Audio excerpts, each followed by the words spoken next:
Hello there, very good Saturday evening to all our viewers and welcome to the weekend edition of Primetime News. Bringing you the news tonight, I am Joel Outskun. Let's now start off with a look at our headlines for this evening.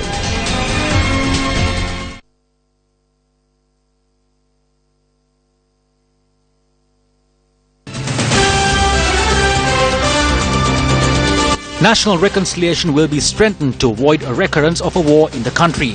A statement from the President. Allegations raised against the CEB for providing contradictory information to obtain electricity via private plants. එන්ජිනේරුවන්ගෙන් යම් සුළු පිරිසක් අර තීන්දුව ගන්න අත වශයෙන් mafia එකක් ඉන්නවා. Manusha Nayakkara reveals details of the discussion between the Prime Minister and the joint opposition. හැබැයි එදා සාකච්ඡාවෙන් පස්සේ හවස නැවත සාකච්ඡාවක් තිබුණා. ඒ සාකච්ඡාවේදී තීරණය කළා කිරුළපනේ වෙනම රැලියක් පවත්වන්න. Mayday takes center stage in the political arena. සියලු දෙනාම කිරුළපන රැලියට එනවා. බොරු කියලා අපේ රැස්වීම ස්ථානයේ අවලංගු කරා කියලා ඒ කතාව කියලා සමහරලාට අභයාරාමෙම තියලා ෂේප් වෙන්නත් පුළුවන්. එහෙම කට්ටිය.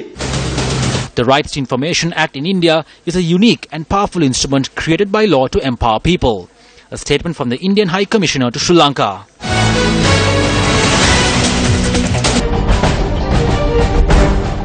Starting off news this evening with the President's Diary. The Sri Lanka Freedom Party Ambedkar Electorate Conference took place today under the auspices of President Maithripala Sirisena.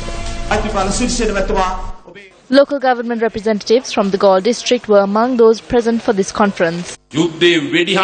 Even though the sound of war was silenced by the guns of the war heroes, we have not been able to defeat Elam ideology. We forgot to defeat the Elam ideology of the LTTE sympathizers residing abroad. There was a party meeting in 2014 to reach a decision after it was said that there will be a presidential election will take place in 2015. I handed over in writing to Mahinda Rajapaksa and distributed that document to the other leaders, and I said, do not go for an election. Commit to the political reforms mentioned in the document. Commit to the economic reforms mentioned in the document. I requested the party to also be informed. However, my proposal was rejected. When I stepped out of the government back then, I did not take the membership of another political party. I signed an agreement with 49 parties and organizations, including the United National Party, while I was the General Secretary of the party. The agreement clearly noted that national reconciliation must be strengthened among the Sinhala, Tamil and Muslim communities so that a war would never take place again in the country. There were certain tasks that should have been undertaken during the post-war period. If we do not undertake those tasks, we will not be able to prevent a war from happening in the country again. Why did Mahinda Rajapaksa call for an election when he had more time to remain in power? Mahinda Rajapaksa did not call for an election because his astrologer said so. Reason number one was the Geneva Resolution of the United Nations Human Rights Council. That was to be taken up in March last year. Reason number two was the serious economic issues that the country had to face in 2015 and 2016 with the global economic trend. When the party was handed over to the previous leaders, everyone supported those leaders to take the party forward. If I was told that I would be given the trouble I face today, I would not have accepted this. Everyone handed this over to me. I assume that like my predecessors, I too will not have any trouble to continue the work of the party. However, I am prepared to face those troubles as the leader of the Sri Lanka Freedom Party. To make this country a positive one, there needs to be a good political party. What needs to be done is not talk about creating the next government. In order to build a good government, first the Sri Lanka Freedom Party must be made into a good party.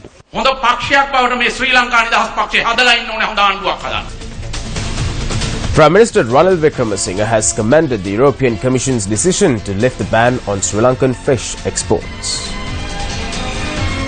Issuing a statement, the Prime Minister said that the ban on fish exports was initially imposed due to the previous government's non-compliance towards international agreements and obligations.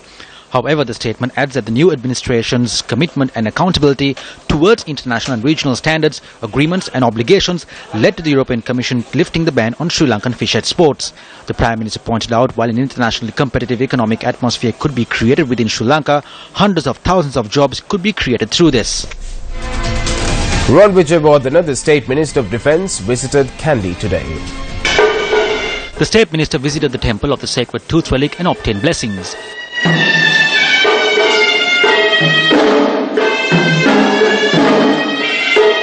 Thereafter, he called on the Mahanayaka of the Malvata chapter of the Siam sect, Most Venerable Tibbatuwavi Sri Sumangala Thero, and engaged in a cordial discussions. Later, the State Minister called on the Mahanayaka of the Askiri chapter of the Siam sect, the Most Venerable Warakakoda Sri Nyana Ratana Thero.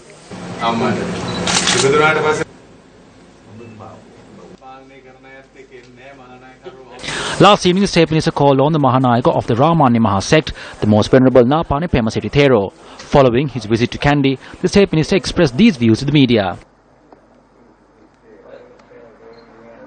A group of MPs in the opposition are creating certain views among the people of the country to fulfill their narrow political objective. They say things like there's an impact on national security and the military servicemen are arrested. They are creating a rift in the country through such allegations. The government never works in a manner that will create any discomfort to the war heroes. That must be made clear. We will not allow anything to affect the unitary status of this country. The intelligence units are working. After the appointment of this government, many countries have strengthened their relations with us. We are also working on reaching a number of security agreements with them. Through this, we hope to develop the intelligence as well.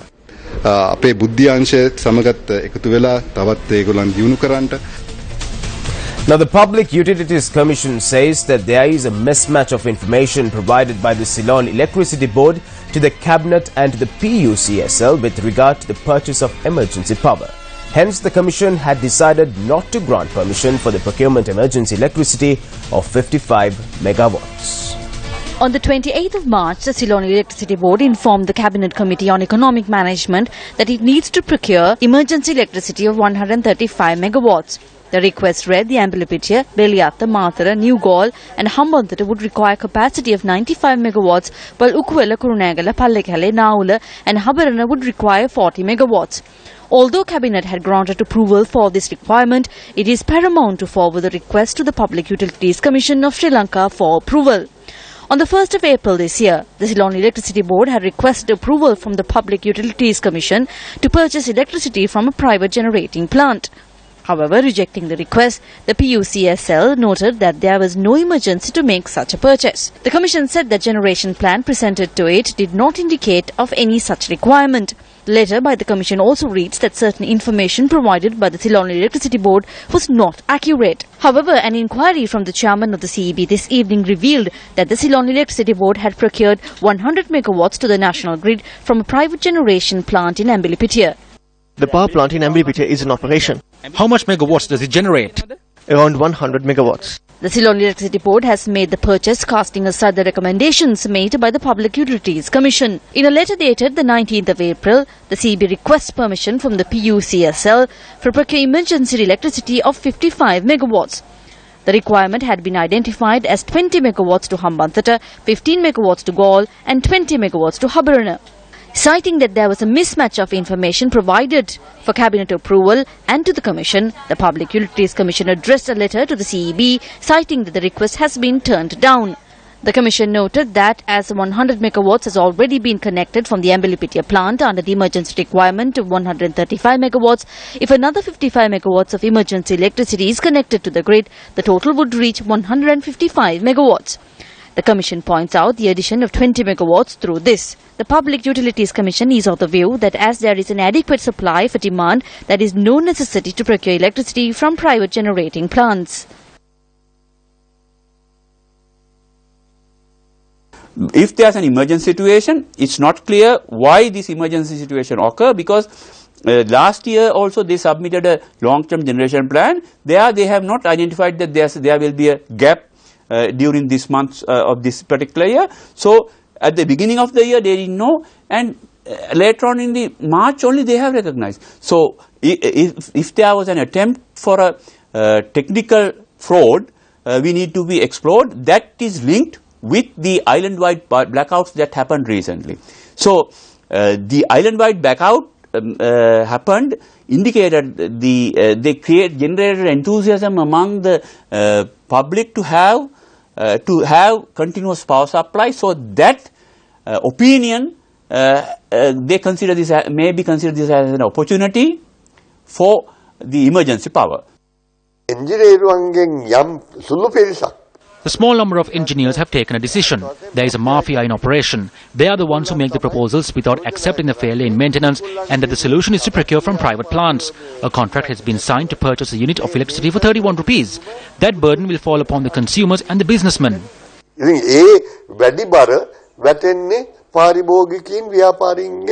We have presented short-term and mid-term plans to face this challenge successfully after gathering all the information. We have put forward all the proposals for one generation plan. The primary stages of this plan has already been put into action. In more local news this evening, 2 Maldivian nationals arrested with a consignment of heroin were ordered to be detained until the 28th. The order was given by the acting magistrate of Negombo today. The 2 suspects were arrested last night with 1.28 kilograms of heroin in their possession. A raid by the Police Narcotic Bureau led to the arrest of the suspect at around 10:30 last night. The raid was carried out following a tip-off. According to the police, the suspects aged 28 and 30 were arrested while residing in a hotel in Bambalapitia. Police added that the Maldivian authorities assisted in the raid carried out by the Police Narcotics Bureau. Information has come to light that the suspects are part of a network involving Pakistan, the Maldives and Sri Lanka. Former President Mahinda Rajapaksa has left the island on an overseas visit to Thailand. The former president is engaging in the overseas visit to attend a few religious ceremonies. He has been accompanied by former Minister G.L. Pires and Western Provincial Councillor Upali Kodikara.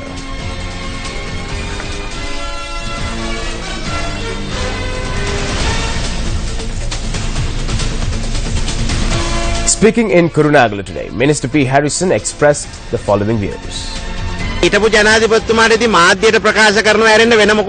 former president has nothing else to do but to make statements to the media. Firstly, there were posters calling to make him the president. Then he changed to prime minister. Now persons from the Sri Lanka Freedom Party itself have pasted posters saying, "Send him home." A group from the previous government that committed theft, corruption and murder are banded around him.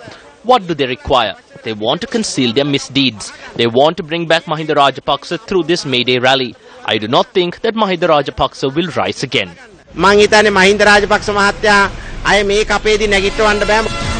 Former Minister Basil Rajapaksa met with a group of supporters in Kurunagala today. The May Day rally of the joint opposition was a focus point of this discussion. Former Minister Johnson Fernando was also present at the meeting. If there is anyone who is against the government's program against the working community, all of them will be there at the Kirlapana rally.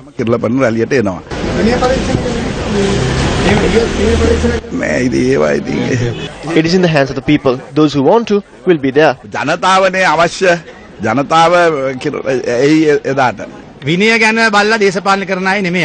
We don't engage in politics worrying about politics. We don't do politics by being worried about disciplinary inquiries, parliamentary seats or provincial council memberships.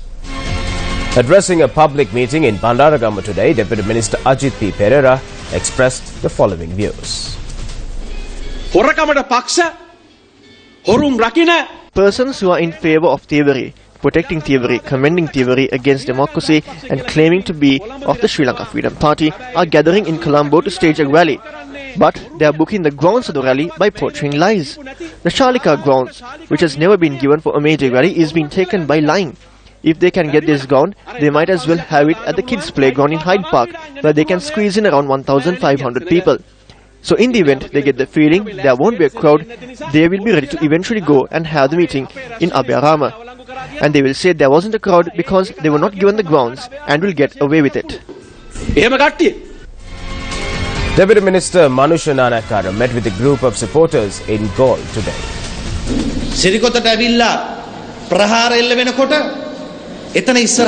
When Sirikota was attacked, wasn't it us who carpeted the road opposite Sirikota?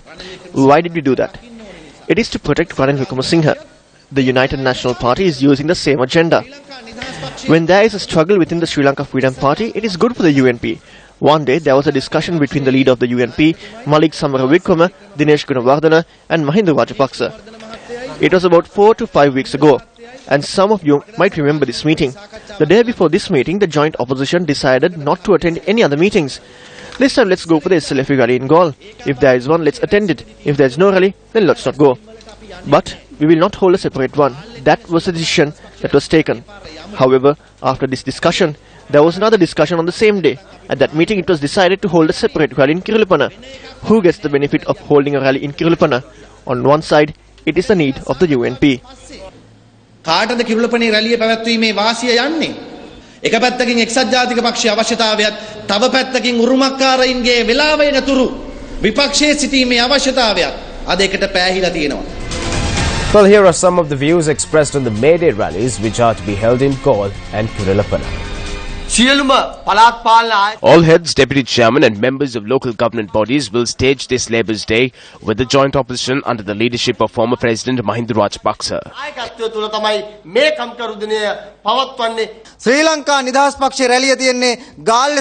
The rally of the Sri Lanka Freedom Party will be held at the Samnala ground in Galle and nowhere else. There are certain public representatives who have fallen into a position where they cannot go back into their village. So they are trying to destroy something just so that they could go back to the people of their villages, and the only way to do this is to get hold of the May Day rally. We challenge him to gather the 99% from the Valalavida Pradesh Sabha they speak of. Without raising allegations at us, what they should be thinking about is the tax burden they caused to the people after the 1st of May. It does not matter what they say. The price of everything, starting from the needle, is going up. After the 1st of May, all of these persons will have to go from street to street to get the true SLF peer, who is Maitripala Sirisena. So do not get caught to this death trap. You are all afraid, which is why you are going from house to house distributing invitations. This is the level the current leaders of the SLFP have fallen to. This is shameful. There are things which have never happened in the SLFP before. All the true SLFPers are now joining the rally in Kiralapana. The true owners of the Sri Lanka Freedom Party are going to Galle. Those who cannot face the party today are the ones who are getting together and are attending rallies in the other places. Gather the 99% if you can. If you do, the Deputy Mayor of Moroto will commit suicide at the Puranappu Monument, which is opposite the Moroto Municipal Council.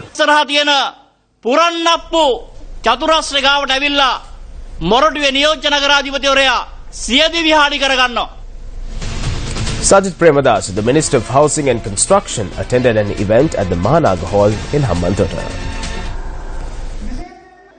The event was held to felicitate 707 polling station officials in the Tisamaharama electorate. The special housing aid funded by philanthropists was presented to them at the event. What is the former president doing for the day to protect the rights of the workers? He is betraying the Sri Lanka Freedom Party, splitting it for persons like Vimal Veerapansa, Dinesh Gunawardena. I recall him saying that a labour pledge will be brought forward to protect the rights of the workers. However, he failed to commit towards the pledge for the working class.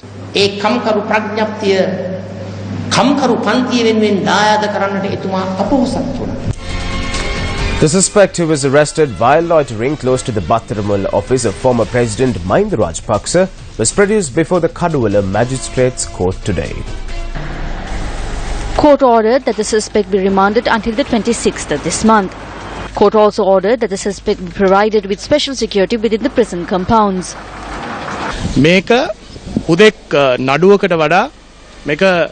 More than an ordinary case, this is an inaccurate complaint lodged solely for political gain.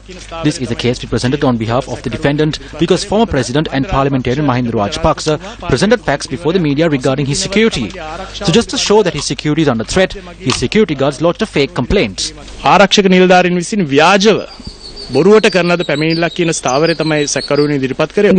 son followed public representatives in search of a future for us, and this is a plight that befell him during this journey. A lecture titled Ambedkar Legacy, Critic of Religion, Quest for Social Justice and the Paradox of Constitutionalism was held at the University of Colombo yesterday to commemorate the 125th birth anniversary of Dr B.R. Ambedkar, who was independent India's first law minister and the principal architect of the Constitution of India. Dr. B.R. Ambedkar was an Indian jurist, economist, politician and social reformer who inspired Dalit Buddhist movement and campaigned against social discrimination against Dalits or untouchables while also supporting the rights of women and labour. Dr. Ambedkar's philosophy and life are a profile in courage and conviction. He wanted transformation through parliamentary democracy and rule of law. He saw great potential in using the Indian Constitution as a powerful instrument of socio-economic transformation, and with this intention introduced into the draft constitution a variety of provisions which would enable full accountability of the government, checks and balances, protection of fundamental rights, independent institutions, and consistent movement towards social democracy. For instance, the Right to Information Act in India is a unique and powerful instrument created by law to empower people and enable them access information from any department of the government on any subject, advancing thereby openness and transparency. On the question of equality and justice, for India's untouchable communities, Ambedkar's political and social beliefs seem to have rested on two significant assumptions. The first was the efficacy of liberal discourse of equality, liberty and fraternity. The second was the usefulness of shaping a state to advance such a liberal project of equality and justice by constitutionalizing a revisionist framework of equality in which group rights, in addition to individual rights, are recognized.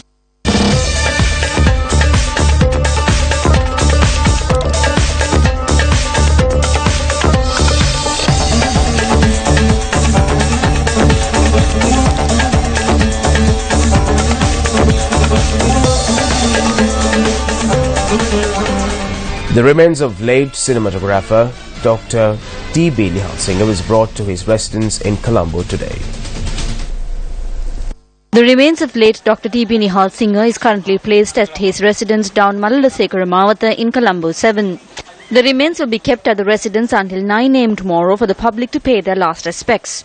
Subsequent religious observances that will be performed at 8 am tomorrow, the remains will then be taken to the Burala Cemetery for the final rites. මහාචාර්ය D. B.. නිහාල්සිංහයන්ගේ අවසාන කටයුතු The funeral of Dr. D. Behalsingh will be held in a charm manner as per the wishes of his family. The funeral procession will leave the residence at 9 tomorrow morning to the Burala Cemetery. The funeral will commence at 9:20 and end by 10 tomorrow morning. Many, including politicians and veterans in the cinema industry, arrived to pay their last respects to the late Dr. D. Behalsingh today as well. He was an individual who fulfilled his duty to the industry in a responsible and a respectful manner.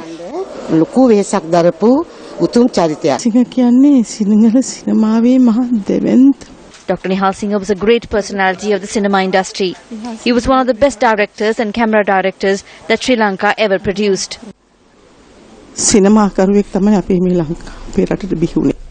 Minister Faisas Mustafar presided over an event this evening. We have lost 30 years in the north and the east. And you all have lost a school for 9 years. To set it on track is not easy. Education has to be secular. Religion is our faith, but education is for all.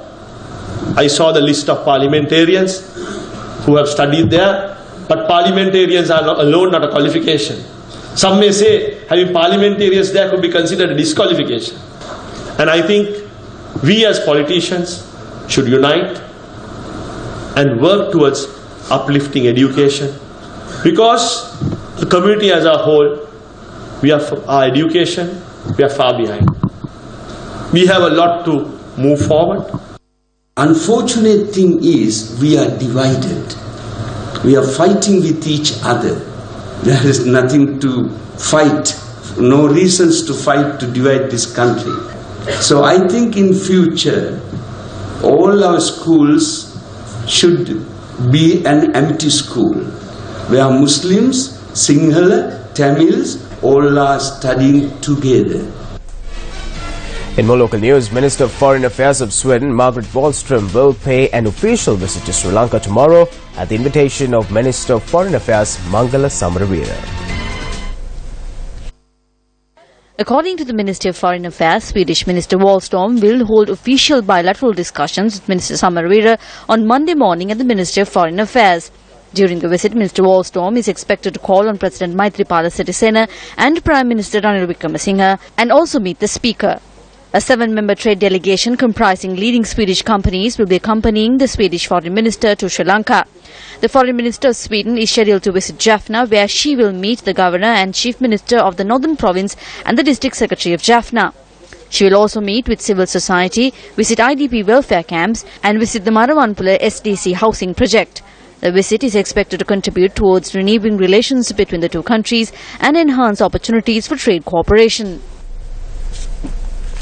On sports, we take a look at some action from the under-20 schools rugby league.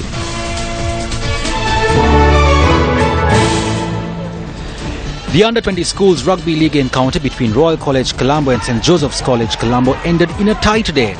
The game, which was played at the CRNFC grounds in London Place, Colombo, saw the Josephians lead 27-15 over the boys from Reed Avenue at the 66th minute. However, an impressive turnaround from the Royalists at the final moments of the game, who scored 12 points with 2 tries, saw them seal a 27-all tie.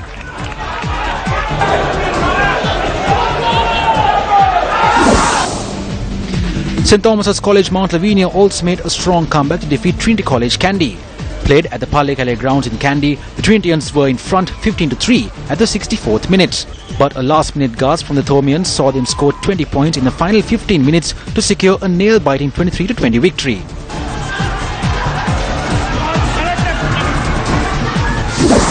Meanwhile, St. Anthony's College Kadugastore defeated Dharmaraj College Kandy in their under-20 schools rugby league encounter. The Antonians overcame the Rajans 31-23. And that's a wrap up the news for tonight. Thank you for stopping by. I'm Joel Outskun. Take care. Good night.